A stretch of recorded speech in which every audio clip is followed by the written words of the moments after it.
Yeah, we got a system that'll be tracking through, but we're not expecting a lot of activity with it, but it's something that you'll see overnight too. There it is, currently to the west. We still got a ways to go. You just starting to see some of the precipitation form ahead of it in eastern Minnesota, just northwest of the Twin Cities. So this is going to be ahead of the front. The front, actually, the system will come through tomorrow morning, and then we'll see a little bit of a wind change beyond that. So that's what we're tracking right now. Overall, most of the evening should be dry. It's not until we get probably closer to like 10, even 11, because some of this may not initially touch the ground either. So after about 9, that's when the threat of showers really starts increasing for Eau Claire. It's a brief line that comes through. La Crosse is probably closer to 11 to 12. We'll start to continue to see the showers there persist.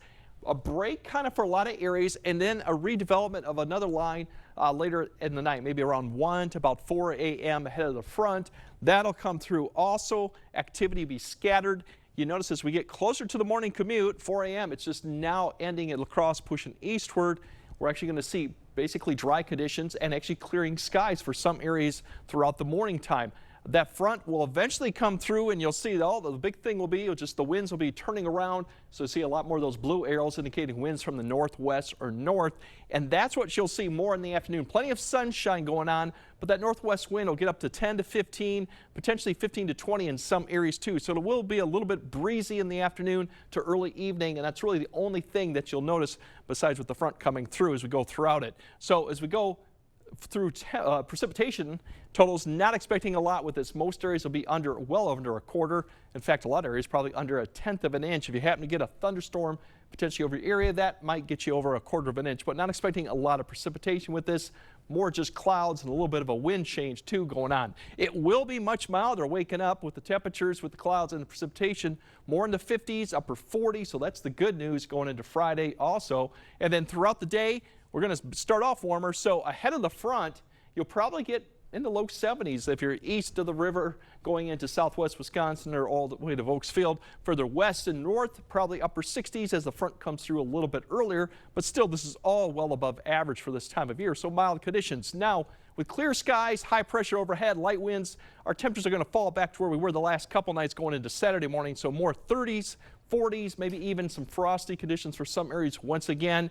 But then it's going to be fantastic Saturday. Light winds, plenty of sunshine, back into the 60s.